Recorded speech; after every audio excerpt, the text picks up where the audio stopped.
मंत्रिमंडळ विस्ताराच्या आधी अजित पवार यांच्यासोबत त्यांच्या नेत्यांची खलबतं सुरू आहेत।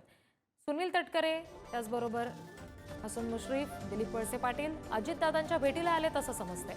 अजित पवार यांच्या देवगिरी या बंगल्यावर भेटीगाठी सुरू आहेत। धर्मराव बाबा आत्राम यांनी सुद्धा अजित पवारांची भेट घेतलेली आहे।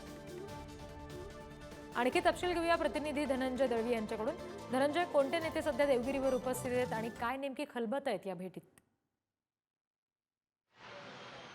रिद्धी, आपण जर पाहिलं तर मंत्रिमंडळाचा विस्तार उद्या होणार अशी चर्चा आहे आणि या पार्श्वभूमीवरच त्याआधी राष्ट्रवादीचे जे नेते आहेत अजित पवार यांच्या पक्षाचे, ते त्यांच्या भेटीसाठी देवगिरी या त्यांच्या निवासस्थानी उपस्थित आहे। सध्या आतमध्ये आपण जर पाहिलं तर माजी मंत्री दिलीप वळसे पाटील असतील, त्याचबरोबर हसन मुश्रीफ आणि सुनील तटकरे खासदार, ते सुद्धा या ठिकाणी उपस्थित आहे। आतमध्ये या मंत्रिमंडळाच्या संदर्भात खलबतं सुरू असलेली पाहायला मिळते।